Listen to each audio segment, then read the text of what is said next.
Donald Trump, in his latest screed decrying woke, wrote on the interwebs just that the Smithsonian is, quote, out of control. Because, among other things, it's too focused on how horrible our country is, how bad slavery was, and how unaccomplished the downtrodden have been. Let's break this down, but first, more from the quote, actually. There's more. Quote, nothing about success, nothing about brightness, nothing about the future, wrote Mr.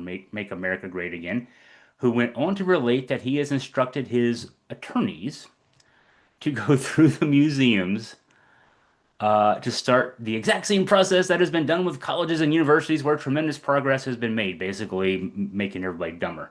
Um, but there's a little bit more from Mr. Positivity, and then we'll get into the analysis. This country cannot be woke because woke is broke, Trump wrote. We have the hottest country in the world, and we want people to talk about it, including in our museums. Okay, now we can start unpacking this. If the first thing I would point out is if you don't know your history, you're doomed to repeat it. Now, you would think that a self-styled high IQ individual like Mr. Trump, whose father most certainly didn't buy his Ivy League degree for him, would have come across that line at some point in his 79 years of playing golf, filing for bankruptcy, hanging out with history's most prolific child rapists. The way we don't repeat the dumb things our predecessors got themselves into is not to pretend those dumb things didn't happen. To do that, of course, means you have to be willing to admit faults, and Trump, for a fake Christian, he isn't good at copying to sin and asking for forgiveness. I mean, even the fake Christians know to at least pretend to admit that something's wrong every once in a while. You've done something wrong. You made a mistake. Not Trump can't do that.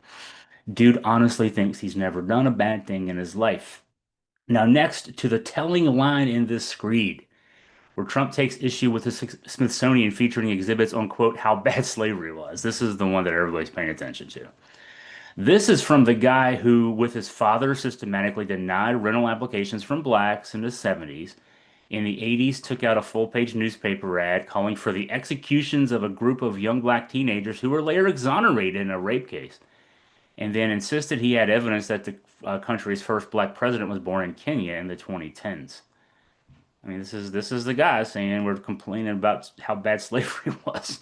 Um, Makes me wonder if Trump hosted another White House screening of Birth of a Nation. You know that at the time, 1915 revolutionary film in terms of its filmmaking by D.W. Griffith. That was, I mean, it was a rewriting of the Civil War from the KKK's perspective.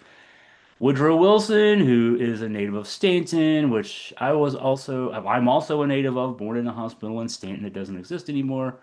I went to a high school called Wilson Memorial High School.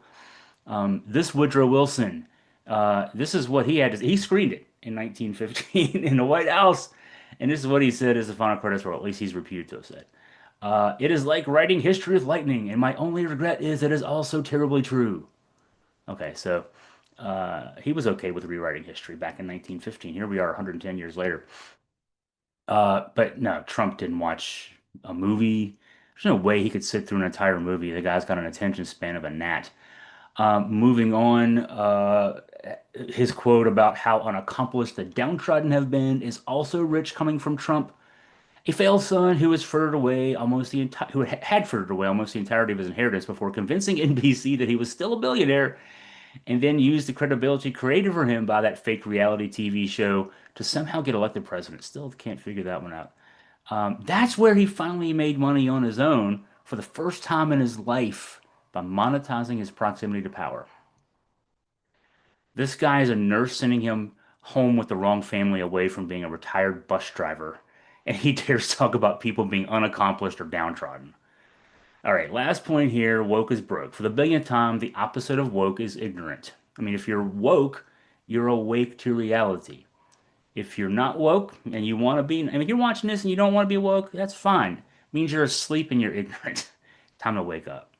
Um, the aim of those who are woke is to enact public policies to give everybody a shot at being productive members of society, which by definition means we need to undo 2 centuries of policies that reward people born on third base and think they hit a grand slam slash slam dunk slash touchdown.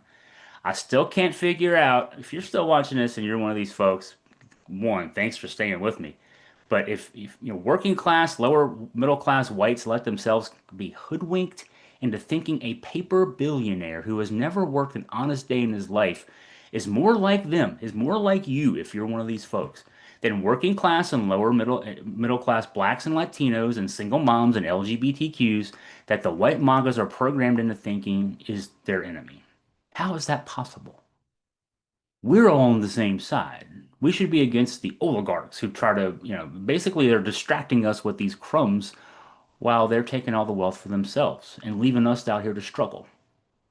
If we could just get together, you know, we could, then we could divide, then we could argue amongst ourselves. Right now, it doesn't make any sense. Seriously, to the MAGAs who, for if you stayed with us this long, he has y'all on the verge of defending slavery as having been a good thing. Is that where you want to be? Probably, maybe you do. Maybe you do. I think too much of people sometimes.